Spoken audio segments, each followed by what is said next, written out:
Okay, Vikings hat, Carolina basketball shirt. Nothing makes sense today. Hello, everyone. Welcome to another draft class recap video. Today we're talking about the New Orleans Saints. Let's get started.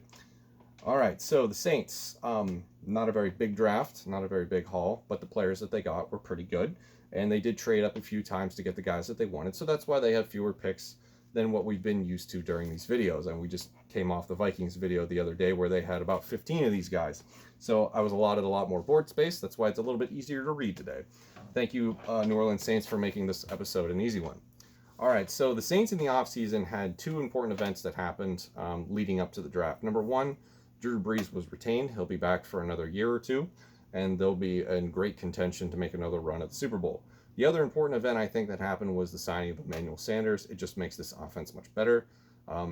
It was a good wide receiver draft class where they could have got somebody, but that to me tells me that they want to contend this year, and they don't want to go through the process of having to develop someone.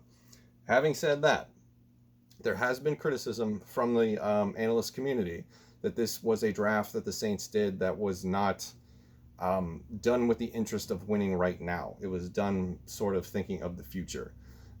I sort of agree with that, and I disagree with that. I think this draft can still be a win-now draft, given some more recent events that have occurred, and the fact that the Saints have been a pretty complete team for a number of years, and it's not one player that they're looking for to get over the hump.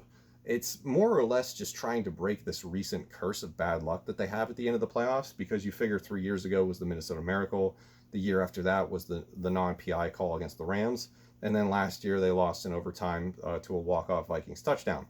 So they've had some bad they've had some bad luck.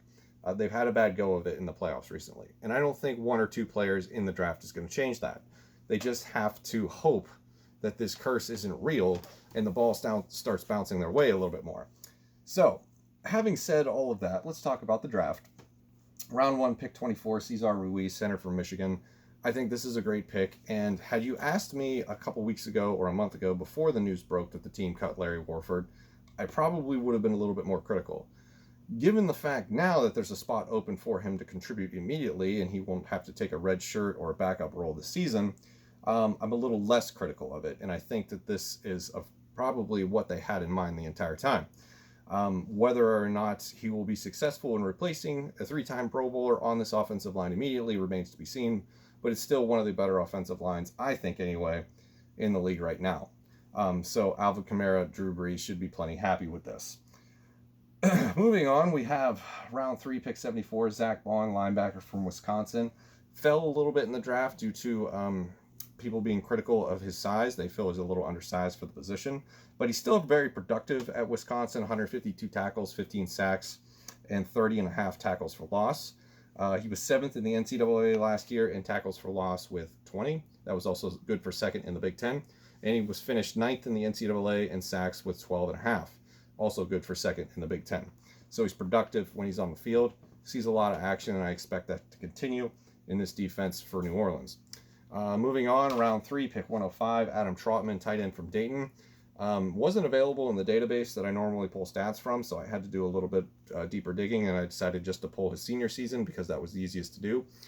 Finished the year with 70 receptions, 916 yards, 14 touchdowns. For a tight end, that's pretty great. The only criticism right now is going to be, can he do it against big-time competition? Dayton doesn't exactly face the Alabamas and Wisconsins and LSUs of the world. But there was the athletic writer Dane Brugler, I forget how to pronounce his name already, the author of The Beast, if you will, if you're familiar with that piece of literature. He had him at he had Adam Trautman as his tight end 1, so I tend to believe a lot of things that Dane says. So I think the Saints got a really good player in the 3rd round here at the 105 pick. Now, at that point in the draft, this is where things get fun. At that point in the draft, they could have packed up their bags, shut everything down, and walked away because they were done. They were out of picks. They had traded everything that they had to move up to get Baun and Trautman. So there was nothing left for them to do on day 3. So as the 7th round comes around, Sean Payton is starting to look at the potential undrafted free agents while picks are still being made. And he had his sights set on Tommy Stevens. So they call up Tommy Stevens, who is already in negotiations with the Carolina Panthers, and they offer him a deal. You know, if we don't pick you, sign with us, type of thing. So they make him an offer. He seems inclined, Stevens does, to sign with Carolina, and this rubs Sean Payton the wrong way. It's no offense, it's not anything that Stevens does. It's just that suddenly Payton is hyper competitive about a quarterback who is about to go undrafted. So they decide to call him back, offer him even more money to play for the Saints, and Stevens says he still has to think about it. Now he's getting super concerned because he's starting to not return his phone calls. It looks like Stevens is going to be a Carolina Panther at this point. So Sean Payton says, no, I'm not asking anymore. Now I'm taking. He trades back into the 7th round using capital for next year to get Tommy Stevens with the 240th pick, quarterback, Mississippi State. And that is bizarre. That's so crazy. Like, I appreciate it on the front that you're doing what you need to do to get the guy that you want. But for a 7th round quarterback who you believe is the Taysom Hill clone, now you have 2 of them. You are drunk with power, sir. And this is just, I don't know why you would waste. I mean, you traded away a pick to get into this pick. So you've essentially spent 2 picks on a quarterback that's probably not going to be on this roster if we even have a regular season. So I don't understand what they're doing behind Drew Brees. Saints fans, please in the comments below, let me know what the plan is post Drew Brees, because I don't understand or have any inkling as to why Taysom Hill and guys like Tommy Stevens will be it. As for his stats anyway, Stevens finished his career with 121 completions, 1,459 yards, 15 touchdowns, and the rushing was 159 carries, 887 yards, 12 touchdowns, averaged 5.6 yards per carry. Last year he was 10th in the SEC in rushing touchdowns with 11, so he is the definition of a running quarterback. They do believe that he is the Taysom Hill clone, just a little bit bigger. If that means that he's able to do what Taysom Hill does and better protect himself from injury and big hits, then maybe Taysom Hill ends up being what's the word?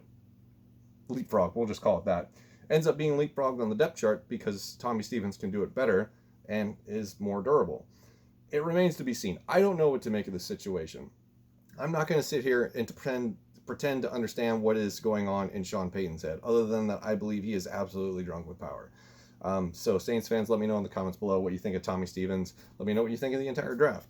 That's going to do it for this episode of the Draft Class Recap. Thank you very much for watching. I'll see you in the next one.